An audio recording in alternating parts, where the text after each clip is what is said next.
Welcome to the Free Labels Podcast, where we talk about a little bit of this and we talk about a little bit of that.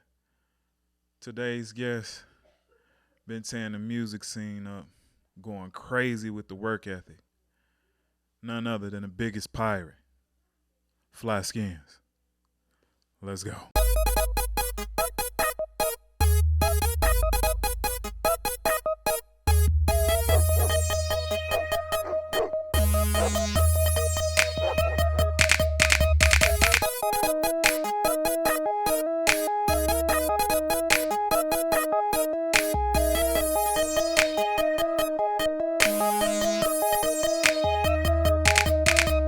Thanks for stopping by. Glad you were able to make it here this time because I know we've been back and forth bouncing. Sure. So we just gonna get straight into it. Like, what's your process? Like, everybody got a process, and I know just looking on like what you've been doing for the past couple of years, it's been a process to get through it. So tell me a little bit about how you got started and how it's going now. I started off kind of like playing it back with other artists, managing and whatnot, investing and stuff like that. And that's went from 2012 into 2017 when I started rap. Mm-hmm. Okay, and so you mentioned about investing. Like, what type of investments are you into? So it's obvious that you're not just an artist or an entertainer. You got some other things going on as well. Nah, I'm saying I was investing in artists. Like, okay, investing in artists. So, like, can you just briefly go over that? Like, because a lot of people don't know how hard it is investing in artists, and then sometimes, for sure. So like some of the hardest risk-taking shit you could do in life, for real. Yeah, and so why do you say like?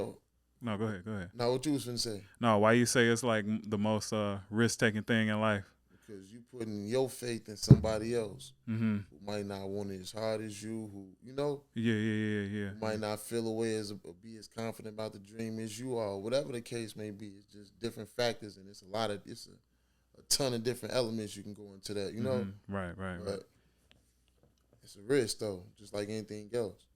Okay. What made you get into the game? Just because it was all music, always been something I love doing. I always told myself, like, I feel like the best way to live is like doing something that don't feel like it's work to you, Yeah, for sure. That's what I grew. I didn't know how much I love that shit either. Just I don't know how. I think until I just started seeing this shit was possible. Right. You know what I'm saying? But I grew up real tough on the music. Yeah. I know. Look, we've been back and forth about like on the internet about Mace. How deeply inspired are you by Mace? Murder Mace. I fuck with Murder Mace because when I was a shorty in the 90s, he was the flyest nigga talking that shit. Yeah. Sure, made niggas want to have the waves and shit like that. So can you say like some of your style comes from him? Oh, most definitely. Right. Yeah, he was on his fly shit, had the divas and shit like that. Yeah, and speaking of that, you talk a lot about the divas. Is like uncommon, especially in the city of Chicago and just rap. Period. That you give good praise to women and you don't like call them bitches and stuff like that. I've always said, for sure. It's just a cool words where you not, calling a female a bitch, because I got little sisters, mama, Yeah, for sure. So I still might call, might say the bitch word, but I try to just, have my own lingo. Yeah, for sure. So I can spice it up, make it cool without it though. For sure. Now, one thing that I've been listening to lately, like at first I thought it was gonna be the joint you got with Jim Jones, but Can I Live is really on my playlist every morning. Like. It's just almost... Yeah, that shit crept on me. Even when it was crazy when I made it, that's how I felt. Yeah. You know how you make songs, I know artists know how I feel, though. Yeah, you might make a song, you sat on it for so long that you start losing the love you had for when you first made it. But the reaction from the people was what let me know, like, it brought me back to how I felt when I first made it, Yeah. So like when you say you'll lose love, is it just you losing a creative spark? Hell no, I ain't losing no creative sparks. That's what I ain't doing. But you just be like, I make so many songs. I play my own music out because I listen to my own shit like all the time. Yeah. I play my own shit out, and by the time it's ready to drop shit, I done beat this motherfucker to death. Man, All right, so top 3 artists in the city right now. Who you got on your track list? Who own already underground and stuff too? It don't matter. Top 3 artists on who on your track list? I'm gonna go with Smirk. Okay, that's definitely a good choice. He tearing shit up right now. Who else? Damn, that's a dope question. Yeah. Fat Money. Yeah. That's he been on my list for a long time before he was Fat Money. Yeah. Who else, man? Top 3 that I really listen to. Yeah, that you really. It don't have to be nobody from the city. It's just somebody like in your track list. Damn. Get you started. You know what? R.I.P. my dog, God Duffel. I'm gonna say God Duffel. God Duffel. I really meant to put God Duffel number 2. Yeah. No bullshit. Yeah, and I wanted to ask you about that because like doing my research, I had bumped into some AMG Bell and just asking about Duffel. Oh yeah. And so yeah, okay. So like, who is Duffel and how did he inspire you? Man, that was my dog. Man, I'm Bell and them. That's crazy because Bell the one introduced me to him. Me and Duffel lived on the same block. We walk past each other and even speak to each other. Bad thing. That's usually how it goes. On the real, just walk past, weep each other, not say nothing to each other and shit. Yeah. And then one day I was just around. I forgot who they called me out the blue, like, man, because I was at the time investing in other artists and around other artists who do music. So they called me one day, like, come meet Fool while the band me hard. Let me hear his music. I instantly was like, damn, this nigga hard. You know what I'm saying? Yeah. Used to see this nigga all the time, but never really, paid attention and shit like that. Nigga hard.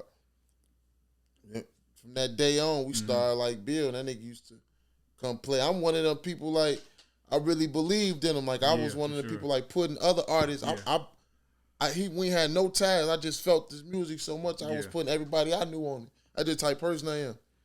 That nigga pull up on me in the morning, like, early, on some 8, 9 o'clock. We'll roll what, nigga, play me and shit. Yeah, sometimes nigga wouldn't even have, nigga be turning on instrumental and rapping shit. Right. Passionate, though. Like, make a motherfucker feel it. Yeah, you gotta have that passion, because if you don't, it's just like empty bars or just empty anything, you know what I mean? So, this is a 2-part question. Oh, no, I'm not gonna ask that right now. If you had it your way, who would you sign with? I fuck with Hov. Ross. Yeah. Or Gotti. Gotti. Why Gotti? So I feel like my style will be different from everything they got. Yeah. It's gonna still connect with the trenches. Yeah, for sure. Why Hov? That's just the biggest to do it, and that's my favorite rapper all time. So speaking of Hov, that bar, the bars he got on God did, he made up for that Pusha T verse. Nah, for sure, man. For sure. He got everybody, like, I'm talking about, I'm texting my cousin like midnight.